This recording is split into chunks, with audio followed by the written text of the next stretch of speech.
Hello, everybody. Welcome to the first video in our installment of the theory of computation. In this video, what we're going to do is we're going to talk about finite autonoma in their types. And in specific, we're going to talk about these things from the theory of computation way. That means that we're going to be discussing things kind of from this language standpoint that you see up here right now.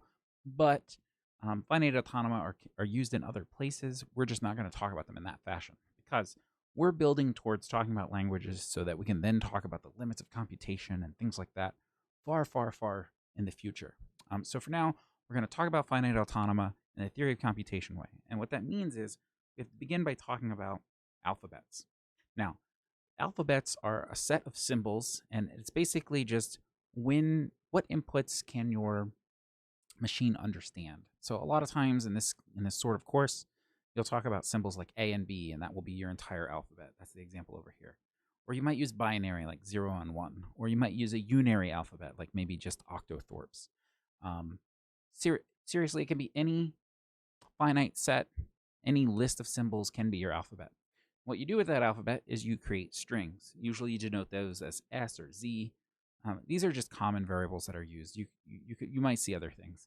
So you might take some symbols out of here, concatenate them together, and make longer strings of symbols. Like Baba would be a string that is created from this alphabet.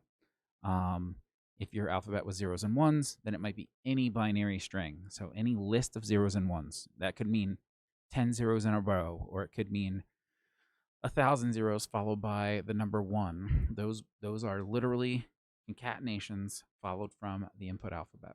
Don't forget that the empty string is a valid string. That is not the same as saying the empty set. Sometimes you'll hear people saying that. That's not quite right. Um, and if you think of in a programming language as creating a string and then setting it equal to quote followed by quote where there's nothing inside of it, that is also an empty string. A string that exists, but it doesn't have anything inside of it. So if I choose to take no symbols from my input alphabet, that is the empty string. Then what we do with those strings is we put those in sets. So you have a set of strings. That set of strings is called a language. And languages are kind of our fundamental building block in theory of comp. You can have a finite language. Those are really, really simple. We don't really talk about those too much, but they exist. So here I have 4 strings in a set. Technically, that's a language. But you might have a language that consists of, say, any number of A's. That could include the empty string because that would mean 0 A's. Could include 1A, 2 A's, 3 A's, 20 A's. You get the point. And that could be a language. That is an infinite language, and that's okay. But it is a set of strings. It is an infinite set of strings, and that's okay. Pretty much, for the moment, that is the only time something infinite is allowed for us. So let's get to it. So we know kind of what an alphabet is, how we take those alphabets and produce strings, and then from those we get languages, which are sets of strings. So what are finite autonoma? Finite autonoma are machines, and they can understand strings, but they do it with no memory. They do it by just state. And so this is an example of a sample machine here. The start state is always denoted with a little arrow, so we know where we're starting.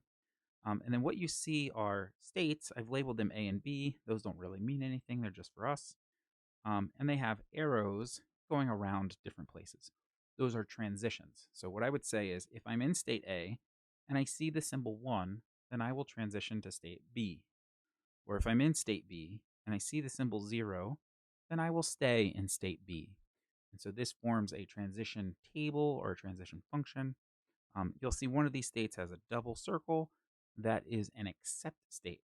So what this means is if I see a string that's, say, 1 followed by 0 followed by 1, it would go around this path here, and I would end up back at state A.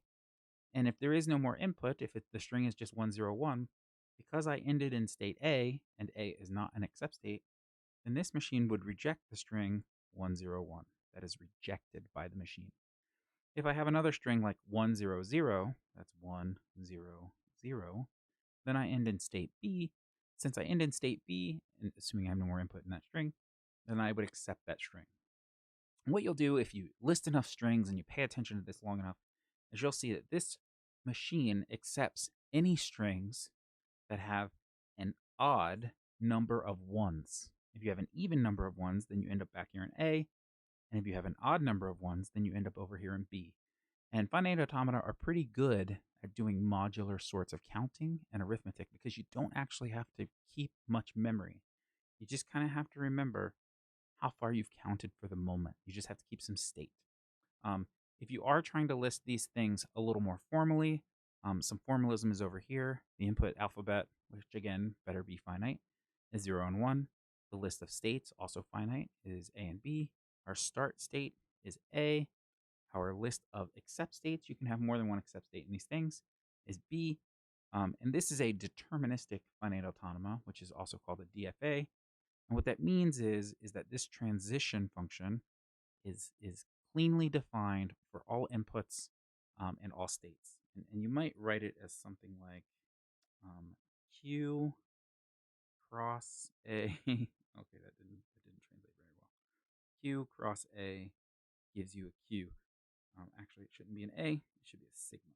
There we go. And that says any state given any input tells you exactly what next state you're supposed to be in. There is no ambiguity about where you're going to be at any point in time.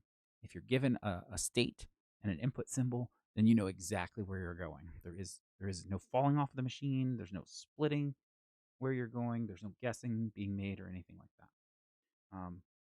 So if you'd like to try a couple other sample strings on that machine, I'll shrink this a little bit so you can see it all. You can go ahead and check these 6 things out real quick. The empty string is rejected because we do not start in the accept state. Okay, so we would say the language of this machine, which is to say all of the strings that this machine accepts, is all strings with an odd number of ones, which we already said. If you ever need to talk about the complement of a language, we use an overbar most of the time in this class. We're not really going to talk about that right now, but there are some cool properties of regular languages and finite autonoma related to complements, and eventually we'll talk about those. So how about a machine that accepts any string that ends with 0, 1? So could be 0, 1, could be 0, 0, 1, could be 1, 0, 1, or anything like that. So we build this machine by starting in the start state, like usual. And when I see a 0, I'm going to remember that the last symbol that I've seen is a 0. So I've labeled the state A0. Now I said we have no memory, we only have states. But this state in my mind as the builder of this finite autonoma is the state where I'm remembering that the last thing that I saw was a 0. And you can see everything that sees a 0 goes back to this state to kind of, hey, the last thing I saw was a 0. And if the last thing that I saw was a 0, and the next thing that I see is a 1, then the last 2 things that I've seen are 0, 1, right? And that's exactly how I want to end this machine. Unfortunately, if I get any other input symbol after I see a 0, 1, then I need to transition away. And I transition back to the start state with the 1 because I still need to start over looking for 0, 1 again. And that's a little confusing, but if you think of a string like 0, 1, 1, 0, 1, like this, then if you trace your path 0, 1, it kind of looks like I'm in the accept state after these 2 symbols. But then I get a 1 that carries me away. And when I do that, I'm still looking for 0, 1 again. So then I see 0, 1, and then I get back to the accept state. It kind of looks like a heart. And that's cool. So sometimes building other strings and processing how they work can help you to understand some of these machines a little bit better. Okay.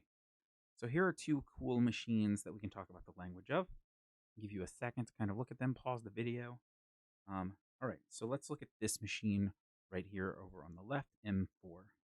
So one thing you'll notice is we start in the accept state this time. There can be multiple accept states. We haven't seen that yet, but there can be. But it does mean that the empty string is part of our solution.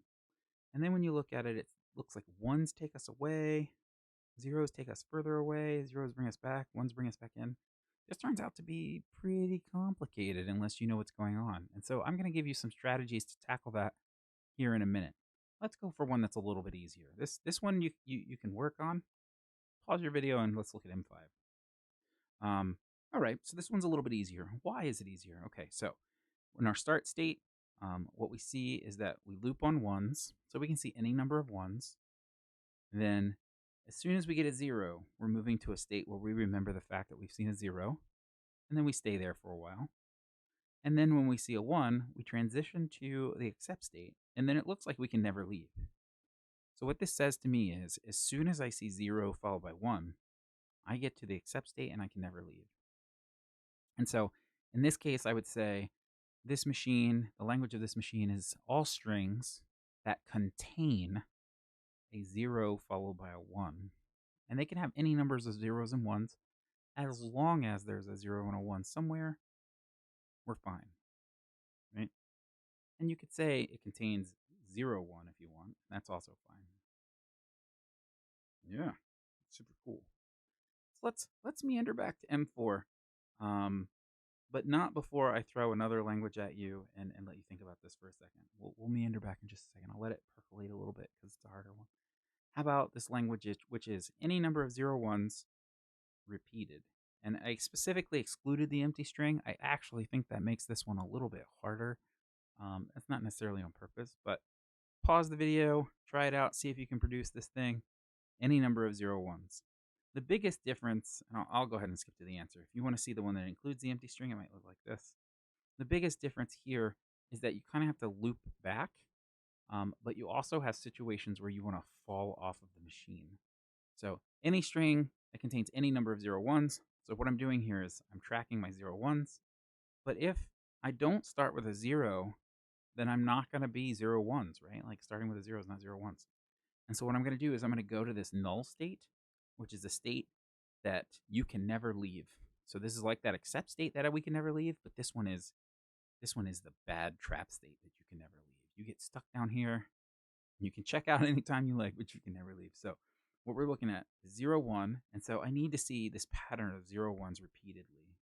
And so what you can see is I built this cycle inside this machine. 0, 1 gets me to the accept state. That's great. And then more 0, 1s just take me back to the accept state. And if I ever see a bad symbol, I go, hey, that's not my language. Bad news. Get out of here.